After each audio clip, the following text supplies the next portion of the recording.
Professional cycling, a world of grit, determination, and unfortunately, in this case, a deadly love triangle. In the heart of Austin, Texas, the flourishing career of professional cyclist Anna Maria "Mo" Wilson was abruptly extinguished. Known for her relentless spirit and competitive prowess, Wilson was a rising star in the world of off-road cycling, a beacon of inspiration for many. But on the fateful day of May 11, 2022, her life was cut short, her body found riddled with bullets in the sanctuary of her friend's home. As the news of her untimely demise sent shockwaves through the cycling community and beyond, an ominous shadow began to creep over the initial shock and grief. The shadow belonged to Kaitlin Armstrong, a former yoga instructor, whose connection to Wilson was not just a shared passion for fitness, but also a shared romantic interest, a professional cyclist named Colin Strickland. Armstrong, who was found guilty of first-degree murder, was not just a scorned lover. Her actions were premeditated, calculated, and fueled by a raging jealousy. The threads of Armstrong's plot began to unravel when her Jeep, matching the one seen in surveillance footage near the crime scene, was found parked at her residence. Coincidence? Perhaps. But as the evidence began to stack up against her, the likelihood of coincidence faded. The scene of the crime, the unexpected discovery of Wilson's hidden bike, and the chilling DNA evidence all pointed towards Armstrong. A picture began to form, one that painted Armstrong not just as a romantic rival, but as a cold-blooded killer. The prosecution presented compelling evidence that Armstrong had tracked Wilson on the Strava fitness app just before the crime, fueling the theory of a planned attack. What seemed like a tragic incident soon unraveled into a sinister plot, with Kaitlin Armstrong at its very center. As the police delved deeper into the case, alarming evidence began to surface.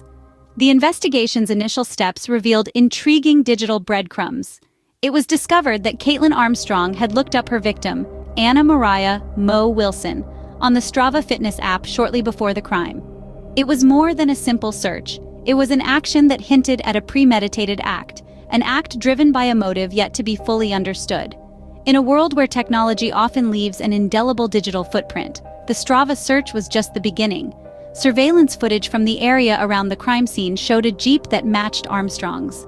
But how does one confirm if it was indeed Armstrong's vehicle? The Jeep was later found parked at the address she shared with her boyfriend, further tightening the web of evidence against her. But the police needed more than just circumstantial evidence.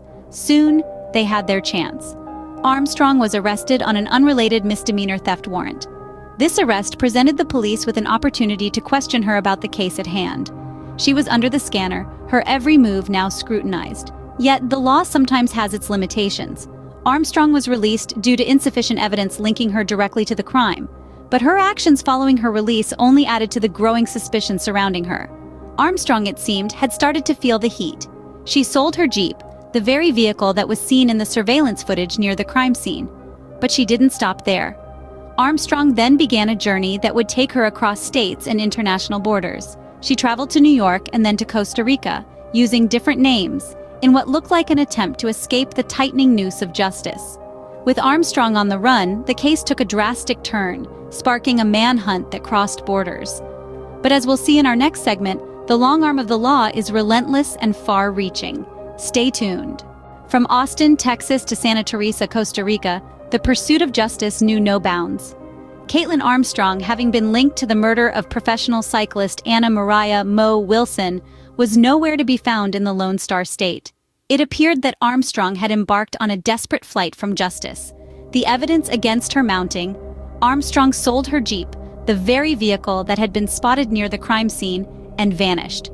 The trail she left behind suggested a frantic, continent-spanning escape. She surfaced first in New York, then disappeared again, only to reappear in the tropical climes of Costa Rica. Throughout her flight, she used a variety of assumed names, a move calculated to throw investigators off her trail. But the long arm of the law reached even into the lush jungles and sandy beaches of Central America. U.S. Marshals, working closely with Costa Rican authorities, tracked Armstrong down in the small coastal town of Santa Teresa. There, she was apprehended and placed into custody, marking the end of her 43-day run from justice. However, Armstrong was not ready to give up so easily. She managed a daring, albeit brief, escape from custody before she was recaptured. This secondary capture only served to underscore the determination of the authorities to bring her to justice, and the lengths Armstrong would go to avoid it. Armstrong's capture marked the end of a high-stakes international manhunt, one that stretched across borders and time zones, but it also marked the beginning of a new chapter in this saga. With the suspect in custody, the stage was set for a trial that would expose the truth behind a crime that shocked the cycling world. In a courtroom in Austin, the fate of Kaitlin Armstrong was to be decided. For 2 grueling weeks, Armstrong stood trial, her life hanging in the balance. Witnesses took the stand, their testimonies painting a chilling picture of the events leading up to the murder of professional cyclist Anna Maria Mo Wilson. Each narrative shared, each piece of evidence examined, pointed to Armstrong as the perpetrator. Key arguments made by the prosecution were particularly damning. They presented compelling evidence that Armstrong had used the Strava fitness app to track down Wilson shortly before the crime. This, along with the discovery of Armstrong's Jeep, which bore a striking resemblance to the one seen on surveillance footage near the crime scene, appeared to seal her fate. But perhaps the most striking testimony came from those who knew Armstrong personally. They recounted how she had expressed anger towards Wilson, even making threatening statements. This, coupled with the fact that Armstrong had fled the country and assumed different identities, suggested a deep-seated guilt and a desperate attempt to evade justice.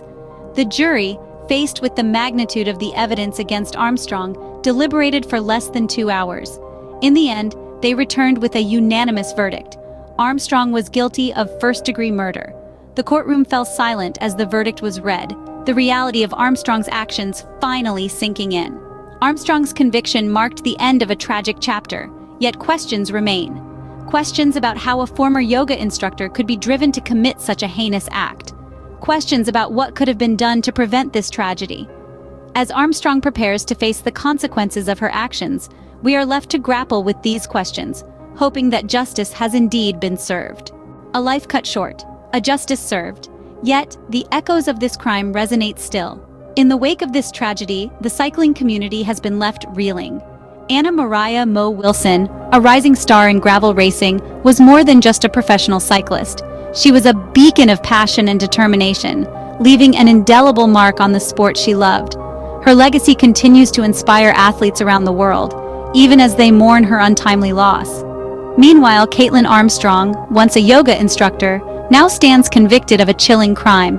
Her actions have cast a long shadow, not just on her own life, but on those caught in the crossfire of her actions. Currently, she resides behind bars, a stark contrast to the freedom she once sought in fleeing the country. In the midst of ongoing developments, we find a stark reminder of the human stories behind the headlines. These are not just news items, but real lives irrevocably altered. As we remember Mo Wilson, we're reminded that behind the sports headlines, there are real lives and real stories, forever marked by tragedy and triumph.